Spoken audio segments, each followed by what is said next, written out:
Welcome, listeners, to Healing Soul to Soul podcast. I'm your host for today, Ujjwal. I'm a healer and a past life regressionist who works with healingsoultosoul.com. I also happen to be the co-founder for the same organization. Today I'm going to talk to you about unlocking the chakras through yoga. Now, chakras in Sanskrit basically mean a wheel or a circle. They are the energy centers located along the spinal axis of the body and are part of our spiritual anatomy. They are like the benchmarks, to follow the path of inner awakening. If we understand this spiritual anatomy, then it will be much easier for us to advance spiritually. If we put our attention consciously to the point, say between the eyebrows, we will discover that the mind becomes focused there. This focus is on the central teachings of yoga. This is one of the central teachings of yoga. So, what is yoga basically? Yoga is a tradition of teachings through techniques that help the soul to experience the higher levels of consciousness by transcending lower levels of awareness, which we kind of boggle between day and night. It is also a belief system that highlights the adeptness of efficiency. So yoga basically is a belief system, which kind of highlights efficiency. So awakening to the spiritual realm is not something very vague or an unplanned experience. All true teachings, some less specifically than yoga, or some more, point to very specific realities. So spiritual awakening is basically raising of energy and your consciousness within the body. The yoga does it, but it's only to show you that the outer experience of joy or sadness is caused by energy moving in the axis of the spine. Now remember, spirit world is not a dogma.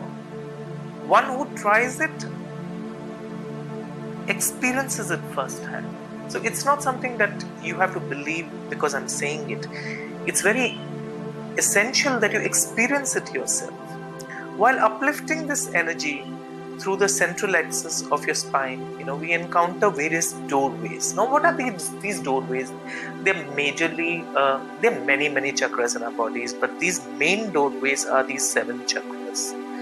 So, the first one being Muladhara, or you can call it the base chakra or the first chakra. Now, this is located at the base of the spine. It is also called the coccyx center. From this, the nerves go to the lower parts of the body, that's the anus and the legs, etc.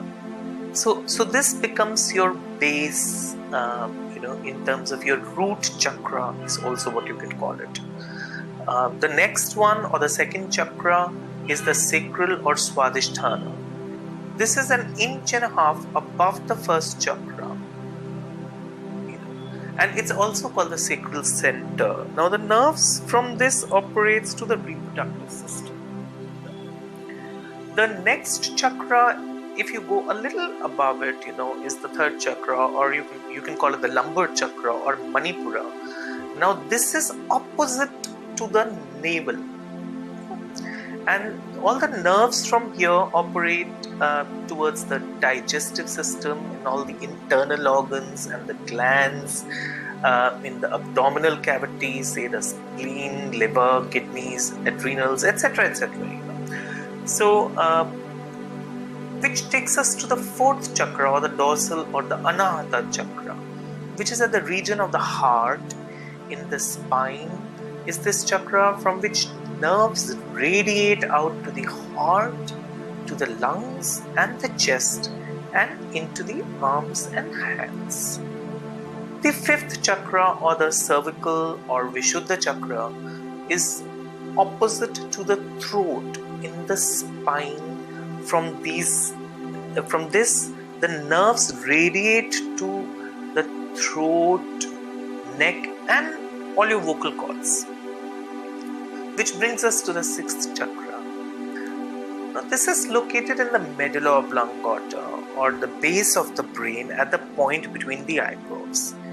It is a center that basically feeds prana, which is supposedly a Sanskrit term for life force, to the entire body. The seventh and the final chakra is in the crown, or is also known as Sahasra chakra. It is located in the cranium at the top of the head. It traditionally it's also called a 1,000-petal lotus. So apart from their physical or physiological functions, these centers store and distribute energy and information.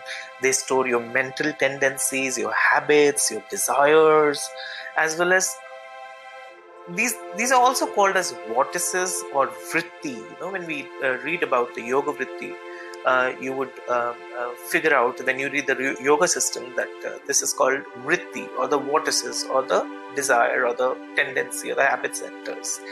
Now, a strong upward flow of energy dissolves all these vortices. Thus, it is a major tool for awakening and unlocking the chakras or doors. So yoga or yogic postures, they basically provide us the basis of this awakening. Hence, it is important to realize that yoga is not only the means to be physically or mentally fit, but it is also a mean to the end of spiritual awakening.